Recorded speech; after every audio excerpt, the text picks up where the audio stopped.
Zbrane spoločnosti Verny Caron sú pre Slovákov vo väčšine prípadov neznámou novinkou. Málo kto tuší, aká bohatá história je za touto spoločnosťou.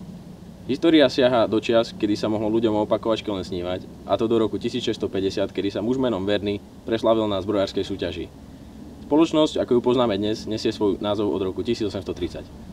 Štandardná guľová kozlica Express je ľahká a krátka guľová kozlica s nastaviteľným rozptylom, čo majiteľom umožňuje prispôsobiť sústrel na požadované strelivo.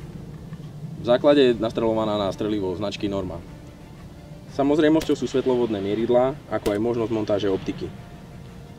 Za bonus tejto cenovej kategórie považujem možnosť doobjednania vymeniteľných guľových hlavní, skrátenej verzie Tracker, monogramu na lúčiku z púšte alebo pažby na mieru zákazníka. Dodáva sa v kalibroch 8,57 JRS a 9,3x74R. Cena tejto guľovej kozlice je 1769 eur. Ďalším modelom, určeným predovšetkým pre lovcov preferujúcich spoločné polovačky, je model Impact LA. Táto jedinečne rýchla opakovacia guľovnica vďačí svojim vlastnostiam unikátnej konštrukcii, a to tzv. Pumpe. Jedná sa o formu priamoťažného záveru, takže vás nič nenúti vychyliť sa zo streleckej pozície. Táto konštrukcia vám umožňuje zopakovať výstrel ďaleko rýchlejšie a presnejšie.